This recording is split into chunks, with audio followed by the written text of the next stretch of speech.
Chers amis, soyez les bienvenus à cette série de la nature de l'homme. Et le sujet de la semaine dernière, on va le continuer aujourd'hui. Dis-moi ce que tu manges et je te dirai qui tu es, la nourriture de l'âme et le principe de la contemplation. Ça, c'est un sacré titre, hein, assez long. Tout ça pour parler de la contemplation, donc l'importance de la contemplation. C'est ce que nous avons traité comme sujet la semaine dernière et nous n'avons pas terminé et nous pensons terminer aujourd'hui. Et je donne aussi la bienvenue à Itamar qui nous accompagne pour cette vidéo. Bonjour et bienvenue à tous. La semaine dernière, on avait parlé un peu des idoles modernes, donc ces personnages qui sont imités par tant de personnes. Nous avons des images, par exemple, de Johnny Hallyday et Rihanna et d'autres personnages qui sont connus un peu de tout le monde. Et différentes personnes, ils cherchent leur idole à qui ils s'essayent De de ressembler. ressembler. Et donc, et nous avons expliqué la semaine dernière ce principe fondamental de l'esprit humain, c'est que nous finissons par nous ressembler à l'objet que nous contemplons. La contemplation, c'est produit un phénomène de transformation. J'avais donné une illustration la semaine dernière, j'avais parlé des goupilles des rivières. Je ne sais pas si dans le sujet en français, j'ai parlé de ça, Itamar, tu te souviens? Je me souviens plus. Bon, en tout cas, si ce n'était pas le cas la semaine dernière, je m'excuse. Des fois, on fait les deux sujets espagnol et français. Donc, des fois, il y a des petits détails qui ne passent pas d'un vidéo à l'autre. Mais en tout cas, j'ai raconté que quand j'étais jeune, c'est il y a très très longtemps, euh, à l'époque, il y avait pas comme aujourd'hui les boutiques où on pouvait acheter des aquariums, des poissons tropicaux, ornementaux. Il n'y avait pas tout ça. Donc, quand on voulait un aquarium, on prenait un bocal en verre et on allait à la rivière attraper des petits poissons. Et, et j'ai capturé des goupilles des rivières. Et c'est quoi la particularité des goupilles des rivières? C'est que c'est pas comme les goupilles qu'on trouve aujourd'hui dans les magasins, les animaleries. Non, et les goupilles des rivières, ils sont gris, ils sont complètement gris, ils n'ont pas beaucoup d'intérêt. Mais ce qui est intéressant dans les goupilles des rivières, c'est quand on met des objets, des couleurs dans le bocal. Donc moi, j'utilisais des billes, qu'on appelle ça, Des billes de couleur, quoi, des des billes de billes. couleur, oui. Comme ceux avec lesquels on jouait dans les Voilà, cours de c'est récré. ça, les galaxies, je sais pas quoi. Galaxie. Non, non. Oui, il y avait des billes comme ça, on appelait des galaxies parce qu'à l'intérieur, il y avait une espèce de galaxie en verre et avec plein de couleurs. Bah non, on appelait ça les tourbillons, Les les tourbillons, sortes de oui, chats, exactement. tout. Bon, enfin bref, c'était des billes, des couleurs. Et donc, les poissons, ils s'observaient ces billes et petit à petit, ils commençaient à avoir des taches de la même couleur que les billes. C'était très joli. En fait, c'est le mimétisme. Et ben, l'être humain, il fonctionne sur le même modèle. C'est que quand nous observons, quand nous passons le temps à contempler quelque chose, nous finissons par nous ressembler à cette chose-là. Différents types d'idoles. Là, on a parlé de personnages, mais ça peut être aussi l'argent, ça peut être le travail et d'autres choses. Donc, ça a un effet dans ce que nous sommes. Donc, la contemplation est une loi fondamentale chez l'être humain. Et puis la semaine dernière, on s'était arrêté à ce texte-là, et que j'invite Itamar à lire.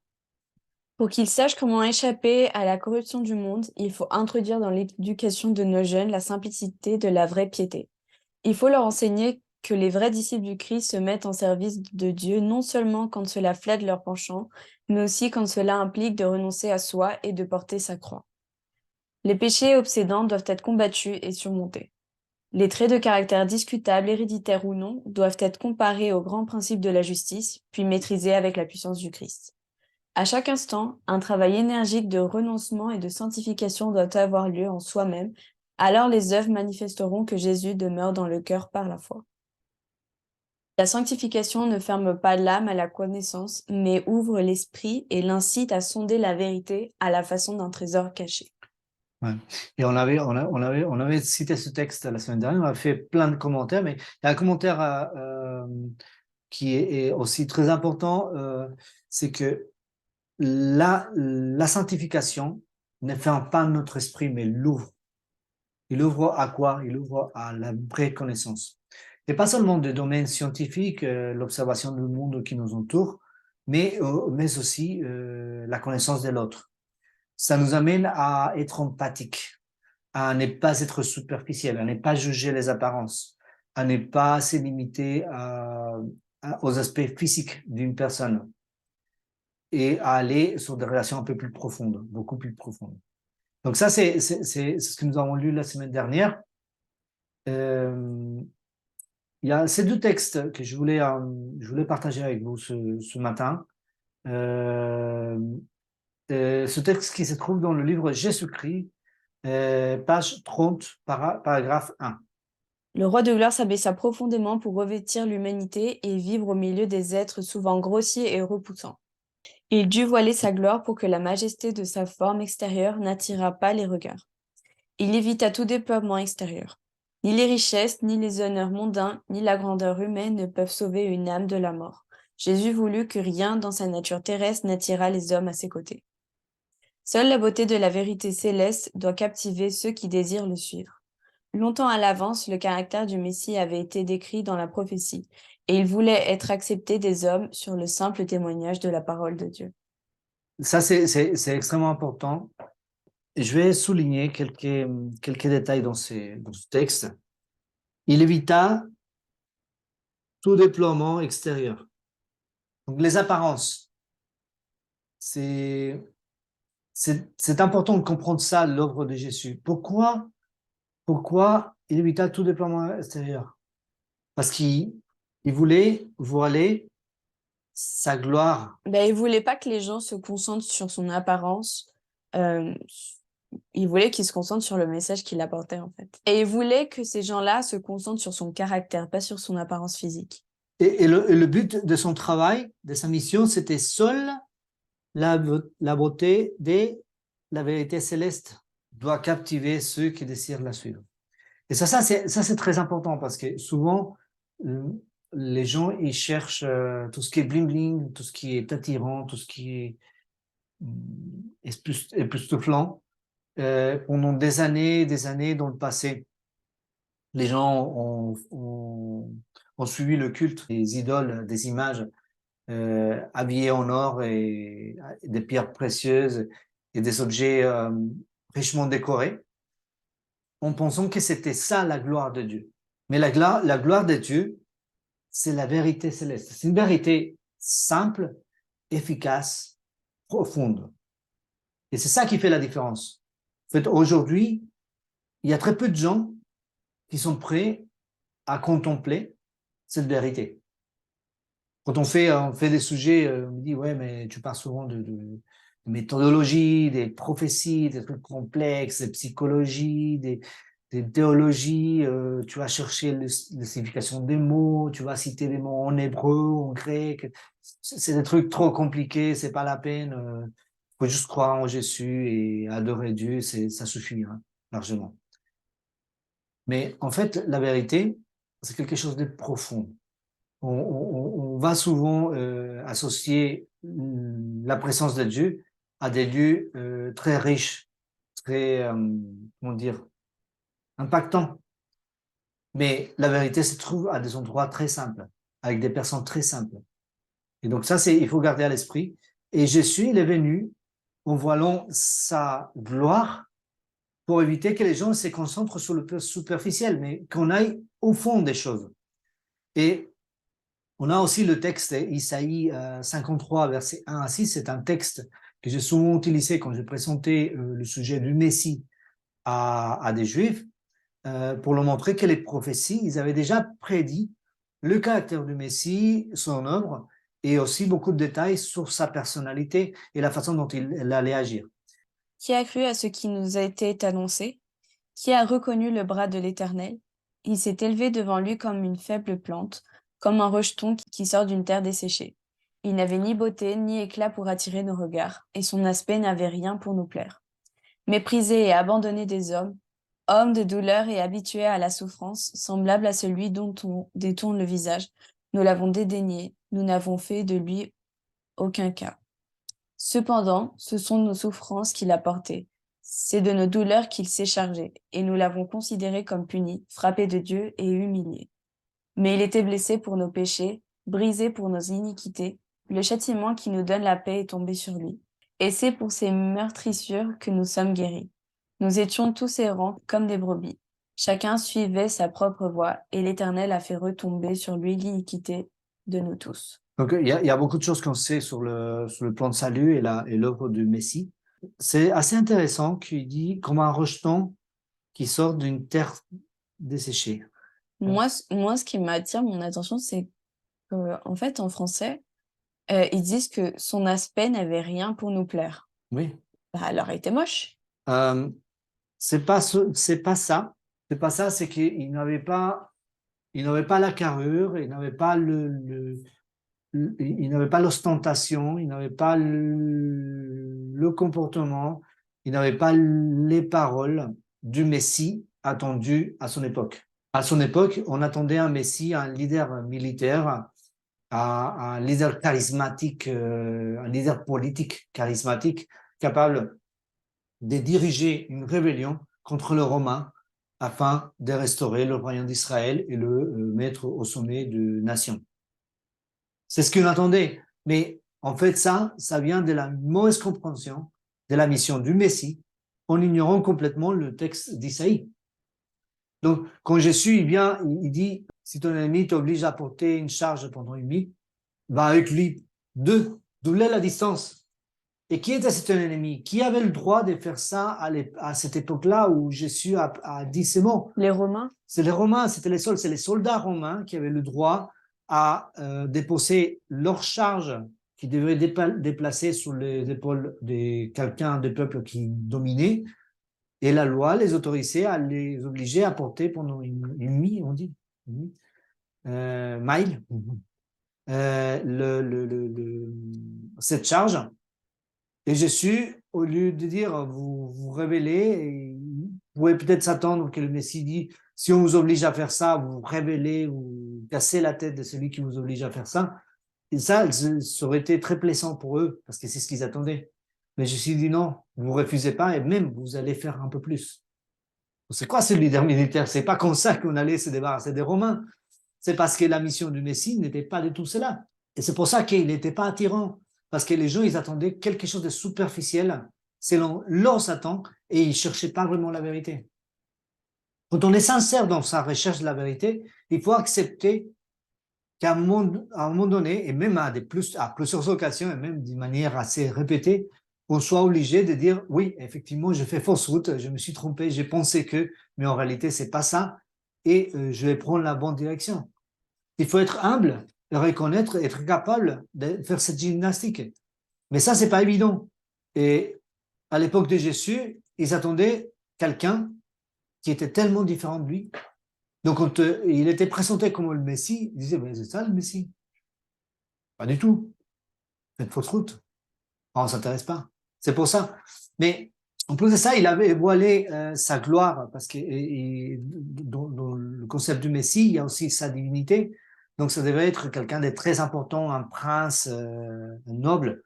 Donc, pour que les gens ils voient cette notion de divinité. Et je m'imagine qu'ils devaient scruter tous les enfants de nobles qui naissaient, Exactement. s'attendaient à avoir un enfant se distinguer d'entre les autres.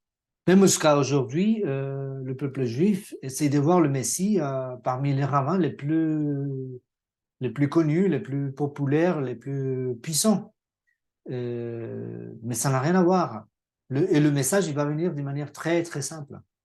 Très, très simple, parce que, en fait, cette simplicité, il va aussi attirer l'attention sur les choses les plus profondes.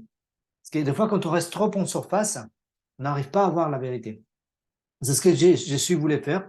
Il ne voulait pas attirer notre attention vers la gloire de Dieu, parce que ça nous aurait effrayés, mais plutôt, il voulait nous dire, voilà, le caractère de Dieu, c'est ça. On donne un exemple. Il y a un disciple de Christ qui lui a posé la question, il lui a dit, montre-nous le Père et ça nous suffit. Et il a dit, mais Philippe, ça fait tellement longtemps que je suis avec vous, vous ne me connaissez pas. Celui qui m'a vu a vu le Père. Pourquoi? Parce qu'il reflétait son caractère. C'était son caractère. Philippe, il voulait voir le Père dans sa gloire céleste. Et Jésus lui a dit, non, c'est pas ce qui est important. Ce qui est important, c'est le caractère intérieur, l'être Bah, c'est pour intérieur. ça d'ailleurs qu'il n'avait pas cet aspect ostentatoire. Exactement. C'était parce qu'il ne voulait pas que les gens se rapprochent de lui Ouais, parce qu'il avait une gloire, enfin, que c'était un esprit saint. Enfin, un esprit. C'était une entité, comment dire? C'était quelqu'un de saint, quoi. oui. Mais et aussi, bah, le résultat, il a été méprisé, abandonné. Nous savons aussi que Jésus est venu afin de payer pour nos péchés. Donc, dans l'idée du Messie qu'il y avait à l'époque, ben, le Messie ne pouvait pas mourir, hein, c'est pas possible. Alors que les prophéties, prophétie de Daniel, par exemple, il disait. Donc, il disait que Jésus allait mourir. Donc, c'était quelque chose d'impensable à l'époque, et c'est pour ça qu'ils l'ont rejeté. Donc, la contemplation, les disciples de Christ, ils ont contemplé Jésus. Il y a un disciple particulier, ça je ne l'ai pas dit dans le sujet en espagnol, mais bon, ça c'est exclusif pour nos amis français. Il y a un disciple de Christ qui passait beaucoup de temps avec lui, le plus proche Ces possible. gens. Tellement proche qu'il penchait sa tête sur la poitrine de Jésus. Un peu, je ne sais pas si vous avez fait ça quand vous étiez gamin, quand on écoute les adultes, on penche sa tête et on entend vraiment la voix, une voix profonde. Je ne sais pas si vous avez fait cette Bah, ou alors expérience. quand les enfants, tu sais, quand C'est ça. ils se reposent Oui. aussi. Et Jean, il faisait ça avec Jésus parce qu'il voulait vraiment écouter ses paroles, se concentrer sur ce qu'il est en train de dire et voir ce qui était derrière. Il était captivé par cette vérité. Pas tellement par la personne physique, mais par cette vérité, cet homme intérieur profond. Finalement, c'est Dieu. En fait, Dieu, il s'est revêtu d'humanité afin de nous laisser l'approcher pour apprendre de lui. Et c'est ça le mystère derrière la venue de Jésus. C'est pour ça que Dieu est devenu homme, pas seulement pour nous donner, souvent on dit pour nous donner exemple, oui, bien sûr, mais c'est surtout pour nous permettre de faire de la contemplation de lui, pour connaître en détail des choses, pour savoir plus, pour être plus proche. La contemplation, c'est indispensable parce que c'est le moyen que Dieu utilise pour nous transformer, pour faire de nous quelqu'un de différent. Il y a un autre texte, donc, 2 Corinthiens 3, verset 18. oui. Donc le texte dit, nous tous qui Ah, le... non, il y a avant ça Ah euh, oui, le texte. Man, Character and Personality. Alors, ça, c'est un texte qui n'existait pas, en tout cas, je ne l'ai pas trouvé en français. Donc, il y a une traduction qui a été faite à partir des textes originaux. Donc, Ah, vous avez les références en bas. voilà, la référence en anglais, c'est la deuxième. La première, c'est la référence en espagnol. La deuxième, c'est la référence en anglais, c'est Le tome 2. tome 2. Le livre en anglais, c'est Mind, Character and Personality, 732, paragraphe 4. Si vous voulez chercher les originaux pour comparer cette traduction, je vous invite à le faire, c'est très intéressant. Itamar? Donc le texte dit, l'apôtre a cherché à enseigner aux croyants combien il est important d'empêcher l'esprit d'errer dans des choses interdites ou de penser ou de dépenser de l'énergie sur des choses triviales. Ceux qui ne veulent pas être victimes de pièges de Satan doivent bien garder les voies de l'âme. Ils devraient éviter de lire, de regarder et d'entendre ce qui pourrait suggérer des pensées impures. L'esprit ne doit pas être autorisé à divaguer au hasard sur un sujet que suggère l'ennemi de nos âmes. Bon, ça, c'est vraiment intéressant. Donc, il dit, il est important empêcher l'esprit d'errer. C'est quoi errer? Divaguer, Divaguer, c'est ça, d'aller chercher comme le vent. comme le vent, oui. Dans des choses interdites. C'est quoi ces choses interdites? Souvent on me dit, ouais, mais vous avez une vie vraiment nulle. Hein. Vous faites pas ça, vous faites pas ça, vous n'avez pas d'alcool, vous prenez pas de drogue, vous faites pas la fête, c'est nul. C'est quoi cette vie là? C'est pas une vie. En fait, en réalité, Dieu, il va pas nous empêcher quelque chose qui est pour notre bien. Quand il nous interdit quelque chose, c'est parce que cette chose-là, il nous détruit.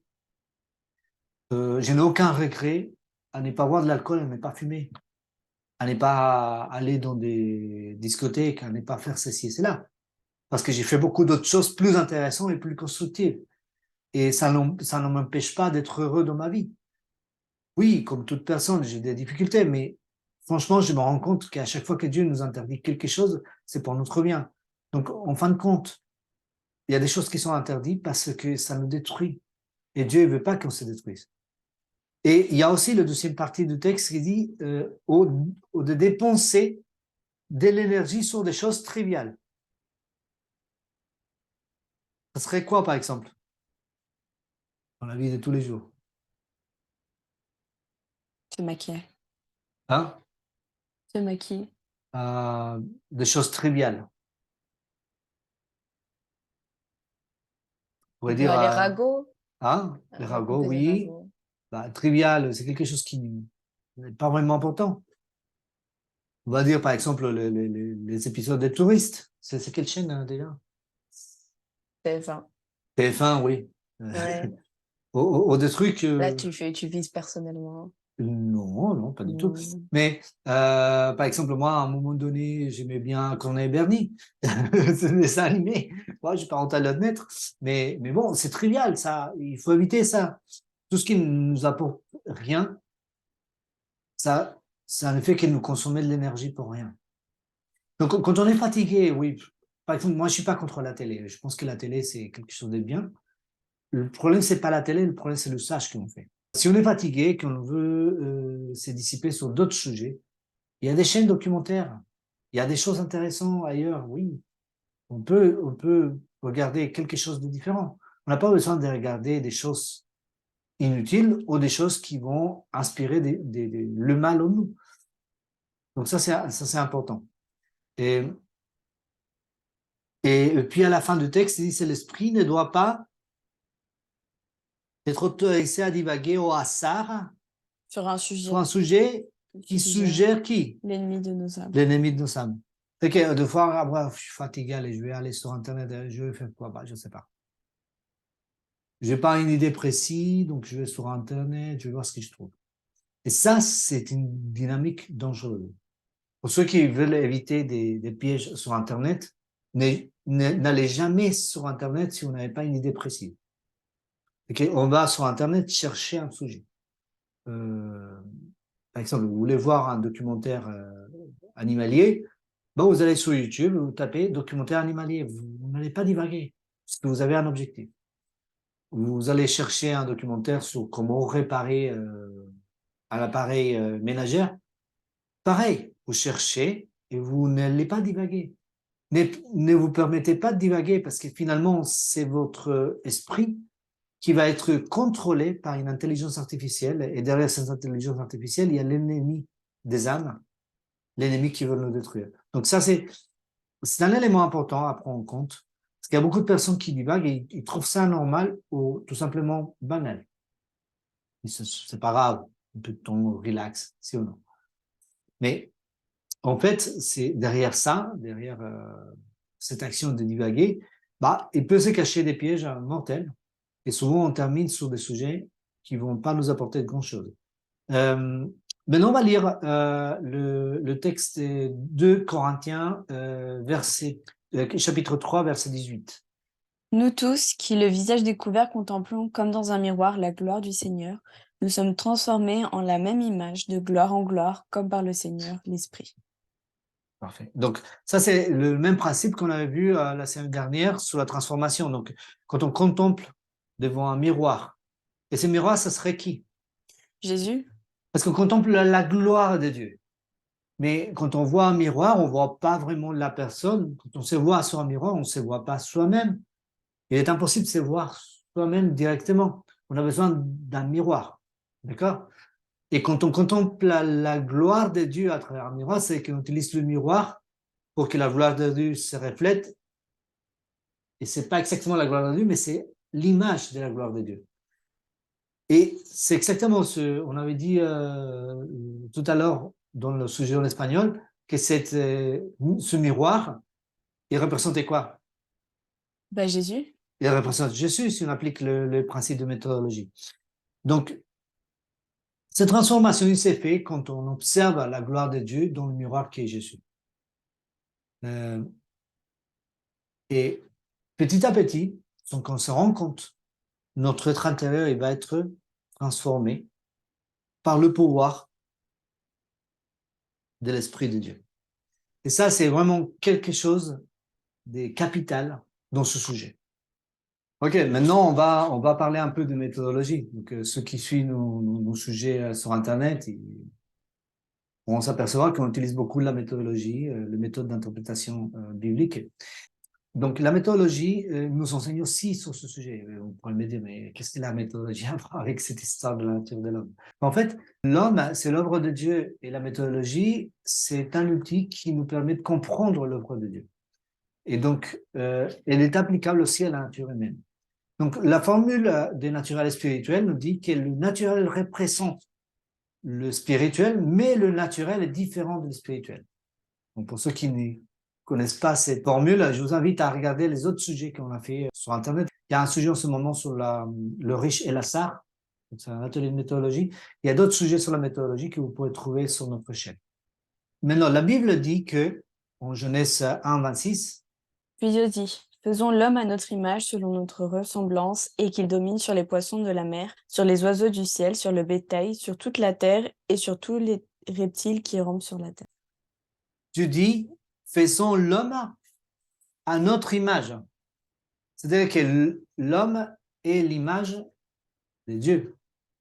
Mais l'image n'est pas ce qu'elle représente. Bah oui, parce que l'homme n'est pas Dieu. Différent, exactement. Donc, l'homme représente Dieu. La formulation, c'est cela. Mais avant ça, donc, on va lire aussi Genèse 1, 27. Dieu créa l'homme à son image, il le créa à l'image de Dieu, il créa l'homme et la femme. Exact. Donc, qui a l'image de Dieu? L'homme L'homme, et la femme. le garçon? Bah, l'homme et la femme. Garçon et fille. Donc, dans l'homme et la femme sont l'image de Dieu. Donc, ça, c'est important. Dieu créa l'homme à son image, il le créa à l'image de Dieu, il créa l'homme et la femme. Donc, les deux à l'image de Dieu. Donc, mesdames, vous êtes aussi à l'image de Dieu. Donc, la règle est la suivante. Donc, Mais j'ai une question parce qu'en fait, du coup, en réfléchissant sur ce texte, là, ça me parle pas que en fait, du physique. Ça parle aussi de la condition spirituelle. exactement. C'est que d'un point de vue de l'homme intérieur, oui, d'un point de vue physique, il y a des différences entre l'homme et la femme. D'un point de vue de l'homme intérieur, on est constitué de la même manière. C'est-à-dire que on a trois groupes de facultés, les facultés physiques, les facultés morales et les facultés intellectuelles, qui composent notre être intérieur. Et c'est en fonction de ces trois groupes de facultés qu'on va construire notre caractère. Et dans ce sens-là, l'homme et la femme, ils sont égaux en construction. Après, il y a des particularités d'un point de vue comportemental, d'un point de vue psychologique.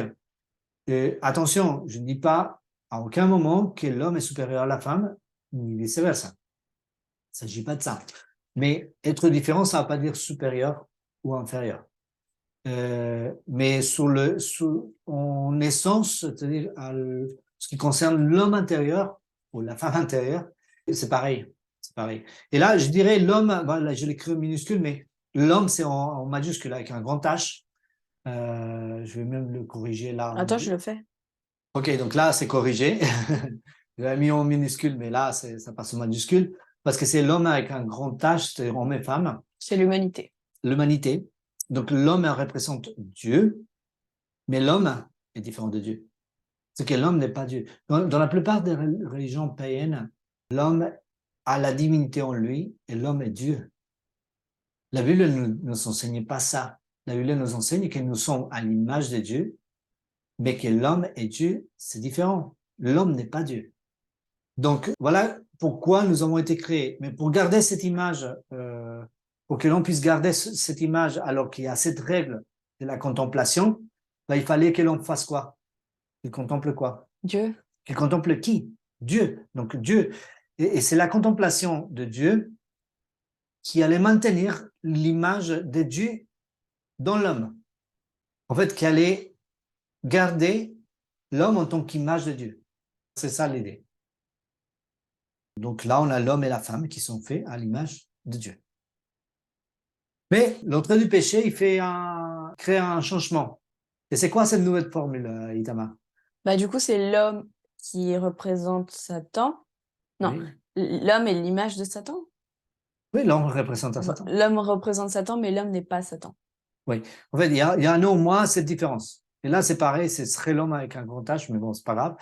Mais c'est ça la différence parce que l'homme va représenter Satan dans son comportement, dans son caractère, dans sa façon de faire et voir les choses. Mais l'homme n'est pas Satan. Satan, il est déjà condamné. Il est perdu. Mais l'homme, il a encore de l'espoir. Et donc, c'est le plan de salut, c'est justement ça. S'il te plaît. Tout le plan de salut consiste à ramener l'homme à son état originel. C'est pourquoi Jésus unit notre nature humaine à sa nature divine pour créer un pont, un lien permanent entre Dieu et l'homme. Par conséquent, il est possible pour l'homme de réaliser la transformation aujourd'hui.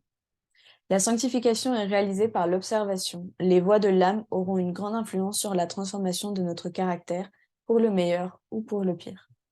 Donc, ça, c'est vraiment une règle fondamentale, hein, c'est l'observation. Il y a beaucoup de gens qui me disent, ah, mais vous passez trop de temps à étudier la méthodologie, à étudier les prophéties, à voir l'histoire, à étudier la théologie, à aller chercher un mot en grec, en hébreu, etc., etc.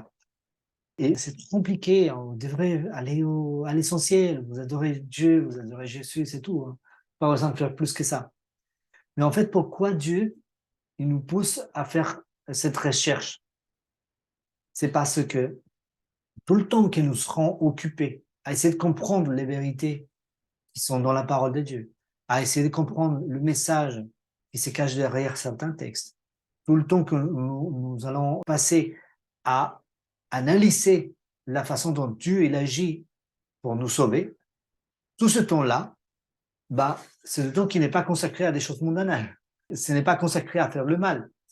Mais il y a aussi l'œuvre de l'Esprit de Dieu qui va agir, on va dire entre guillemets en catémini, dans notre cœur pour nous transformer petit à petit. Ah bah j'ai fait plus ça, ça fait quand? Bah je sais même pas à quel moment j'ai arrêté. Je sais même pas à quel moment j'ai arrêté de mentir, j'ai arrêté d'être jaloux, j'ai arrêté d'être de voler, etc., etc. Donc et puis on se dit oh, bah, qu'est-ce qui s'est passé? Bah je sais pas, c'est mystère. En fait c'est pas si mystère que ça, c'est le phénomène c'est le principe de la contemplation quand on contemple Dieu on finit par lui ressembler. Donc, on va jamais arriver à être Dieu. On n'est pas destiné à faire ça. On est destiné à être des symboles, à représenter Dieu dans notre caractère. Et nous avons ici, donc, ce qui Samar citait tout à l'heure, donc le plan de salut. Là, on a voir une illustration d'Adam et Ève qui quittent le jardin d'Éden, donc le schéma de l'arbre de la vie qui est gardé par l'ange. Puis, on voit Jésus qui porte la croix. Donc c'est ça. Lui, il va prendre la nature de l'homme, donc il va unir l'humain au divin et il va créer un pont qui nous permet à nouveau de pouvoir contempler Dieu, pas dans la crainte. Je ne sais pas si vous voyez souvent dans les écrits, les prophètes, quand ils voyaient la gloire de Dieu, qu'est-ce qu'ils disaient? Oh, moi je suis mort parce que j'ai contemplé la gloire de Dieu, je suis mort, je suis un pécheur, je ne peux pas résister. Daniel, quand il a contemplé la gloire de Dieu, il s'est évanoui, il ne résistait pas, c'est trop fort. Donc, c'est pour ça que Jésus, il a pris cette nature, la nature humaine, pour cacher sa gloire divine et nous montrer seulement la beauté, la vérité de son caractère, de son amour. Et c'est ça l'objet de notre contemplation. Il y a souvent des gens qui vont dans des temples pour aller contempler des images. Mais c'est pas ça. Il faut contempler les actions. Il faut contempler le caractère, ce qu'il fait. Et pourquoi il a fait tout ça? Pour que l'homme déchu puisse être restauré. Et c'est ça le plan de salut. Donc, les avenues de l'âme, ils doivent être gardées. Parce que c'est par ces avenues de l'âme que nous pouvons nous perdre, nous sauver. Et ça, c'est une réalité biblique. Chers amis, nous arrivons à la fin de cette vidéo. Nous vous remercions pour l'attention que vous avez portée à ce sujet. Comme je dis à chaque fois, si ce sujet est important pour vous, n'hésitez pas à le partager avec vos amis, avec votre famille. Si vous aimez ce sujet aussi, n'hésitez pas à nous donner un like sur la chaîne YouTube. C'est un moyen de soutenir nos actions et nous donner un peu plus de visibilité pour que quand les gens ils fassent des recherches sur les différents sujets qu'on traite dans le séminaire, nos vidéos puissent être montrées par le moteur de recherche YouTube. En tout cas, merci pour votre attention, merci pour votre intérêt.